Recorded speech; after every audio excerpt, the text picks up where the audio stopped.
Հովնաթանը Հեբուսթե անունով մի որդի ուներ։ Երբ նա 5 տարեկան էր, բնակվում էր Սավուղ թագավորի տանը։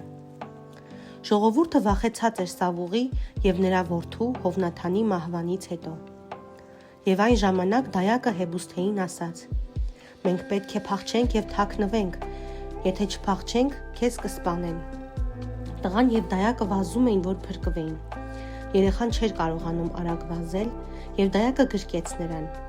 սակայն նա չկարողացավ երեխային պահել ձեռքերում։ Հեբուսթեն ընկավ և վիրավորվեց։ Թշնամիները չգտան Հեբուսթեին։ Նա ապահով տեղում էր, բայց ամբողջ կյանքում կաղ մնաց։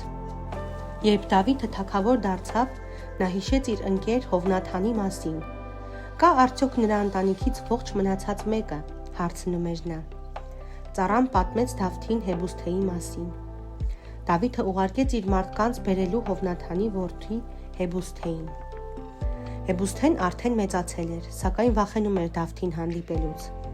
Նա դեռ կարծում էր, թե իրեն կարող էին վնասել։ Սակայն Դավիթը շատ ուրախ էր իր ընկերոջ տղային տեսնելու համար։ «Մի վախեցիր», ասաց նա, «քո հայրը իմ ընկերն էր, ես նրան խոստացել էի միշտ օգնել, բայց նա մահացավ։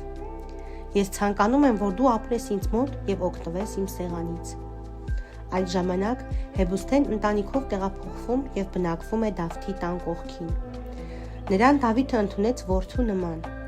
Դավիթը կատարեց Հովնաթանին տված իր խոստումը և շատ լավ էր վերաբերվում նրա որդուն։ Դավիթը խոստացավ Հեբուսթեին հոգ տանել նրա և իր ընտանիքի մասին։